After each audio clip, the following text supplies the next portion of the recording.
What was the biggest job that you guys scored since you began your business? So the biggest job was like a $54,000 job. And we had quite a few $40,000 jobs, $30,000 jobs, a lot of $15,000 jobs, and a shit ton of like $5,000 to $10,000 jobs. But the biggest job we landed was a $54,000 job. That was last year. We did that one. The guy called me up off the Facebook boost, and it was one of those times where he can only meet at 7 o'clock at night. But you know what? If you're a go-getter, what you're going to do? You're going to get off your ass, even if you're watching football, and go over there and go check the job out. I went over there. You can hardly see.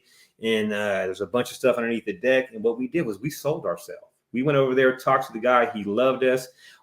Junk King gave him a price, and I already knew what they were charging. And we came in there, and he loved us, and we got the job. And what happened was it was like a $25,000 or $30,000 job at first. He liked it so much, he knocked down the deck. He wanted us to haul the deck away. We knocked that away, like a huge deck. And then we thought we were done with the job, and then they knocked down a bunch of brush. I mean, like probably 8 loads of brush. Then we hauled all that shit away. And it was a job that was a pain in the ass. You had to be like a billy goat because there was a hill like this, probably about 30, 40 yards. You had to go up. And it was the only way to go up and get shit out. So we were like tossing shit down the hill. So that was the biggest job, 54,000. Wow, that's a very impressive job. Wow, that's nice. Alexander Clark has a question. He says, do you ever have areas for jobs that you know are pretty crime ridden, or anything that you stay away from or refuse the job? Or if it pays enough, you do it anyway? So if it's a job we don't want to do, we'll bump that price way up. So like the warehouse, we did that job. There was a bunch of needles there, a bunch of people inside there. We had to boot out and stuff. So we bumped that price up and made sure it was worth our money. But certain jobs that we won't tackle was last week. Tell them about that road we went on. Oh, we went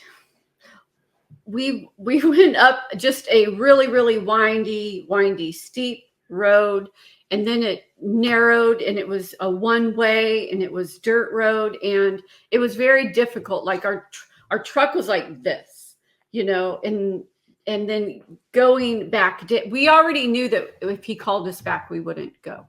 We knew that getting there, but coming down, our brakes, you could just smell them. It was horrible. We had it in first low gear. Yeah.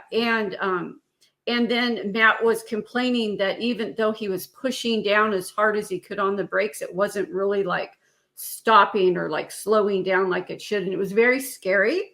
And I think we put it in our last video, but we won't go back. I was like, Jojo, is there a bottle cap or something underneath the brakes? I'm trying to brake right now. Check that shit.